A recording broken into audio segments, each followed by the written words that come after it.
Australia, the land down under. It's clear from the flag which European power was largely responsible for its colonisation back in the 18th century. But had history been a little different, then it might have been another power that had colonised Australia. Indeed, because the first people from Europe to discover Australia were in fact from the Netherlands.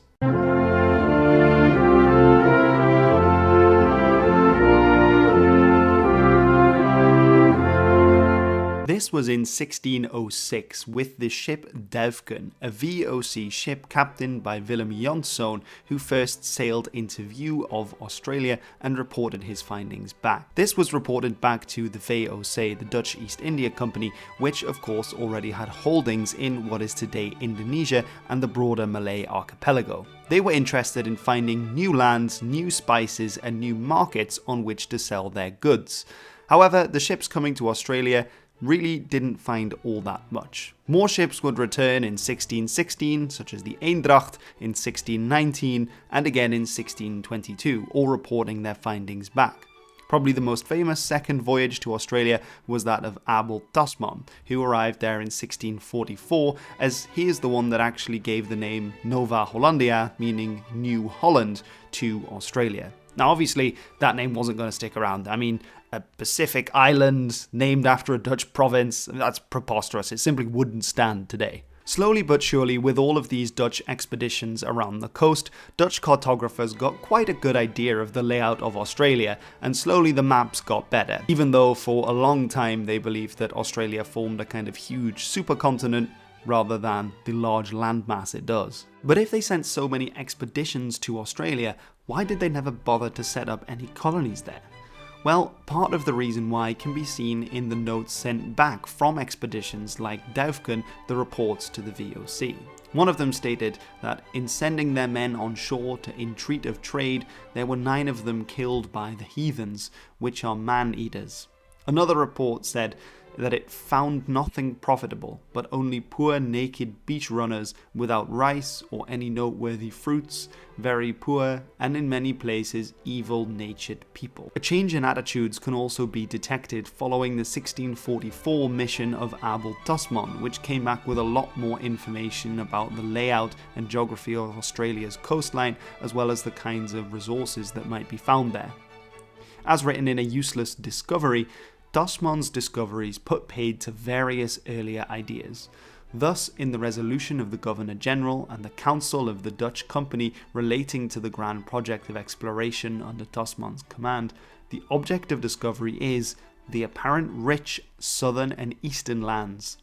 Perhaps the same thinking lay behind the rumour of the great store of gold which the Guzheng had been sent to find.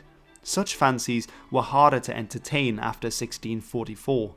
Tasman, the first to circumnavigate Australia, separated the known Southland, including the south coast of the newly discovered Van Diemen's Land, today named after Abel Tasman, Tasmania, from any great world-balancing southern continent. Whatever possibilities could still, until Cook's second voyage, be imagined in the South Pacific, at least Australia was not part of them. It's important to remember though that the question of colonisation of Australia and anywhere else wasn't up to the Dutch Republic, but rather to the VOC, the Dutch East India Company.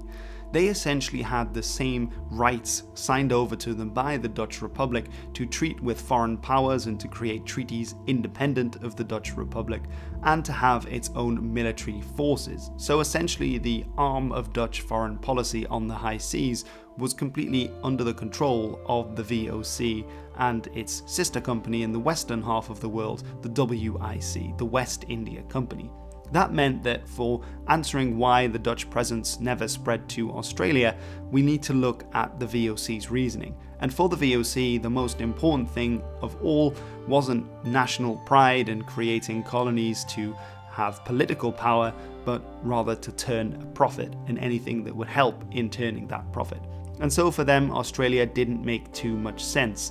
That is of course why the VOC were well established in the East Indies, but unlike in later centuries when the Dutch government would take over large parts of the Indonesian archipelago, In this period, they only controlled very small port towns and areas, having trading monopolies and treaties with other native powers in the area, as they were much more interested in trade than in direct political domination, insofar as they could still turn a profit. So when it came to Australia, the reports that they received back about native populations that didn't have very large political entities or large resource-making capacities, they really simply weren't interested in going down there. As opposed to the Malay archipelago, where there were these larger political entities and where trade was already booming, the natural resources that they had hoped to find, such as the piles of gold and silver, they simply didn't, and at that point there wasn't anything that they were interested to find in Australia. It made more sense then for the VOC to invest their capital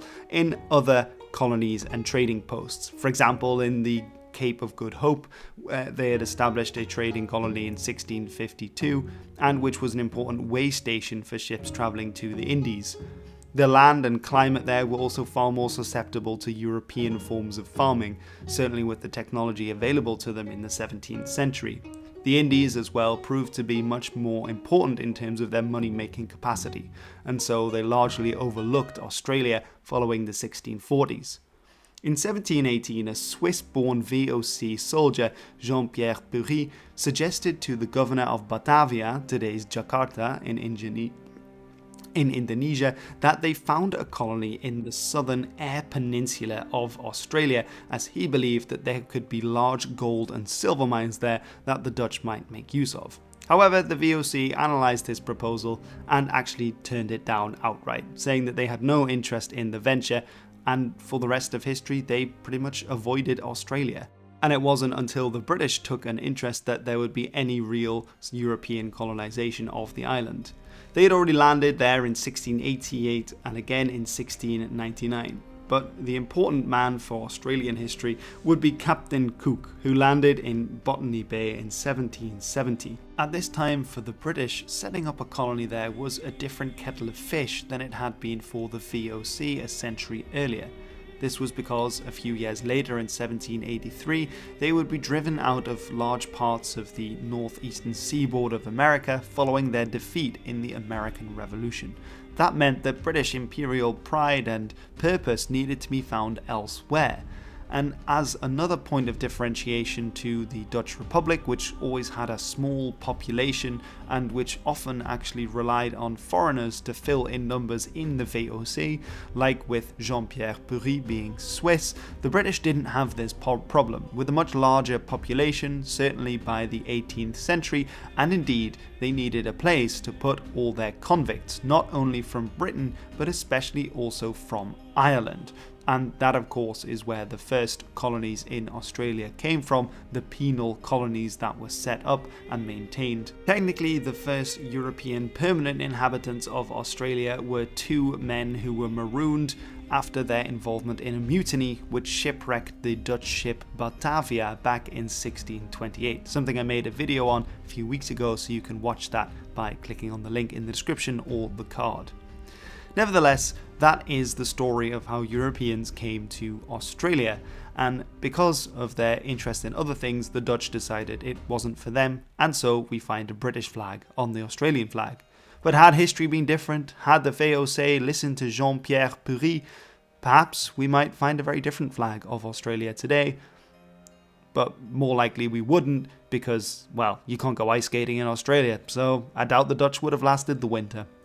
Anyway, thank you very much for watching this video about why the Dutch never decided to colonize Australia. I hope you've enjoyed this and perhaps learned something new. Did you already know about the Dutch expeditions to Australia, what they were up to there, and also some of the reasons why they didn't stick around? Let me know in the comments below, and I will see you in the next one.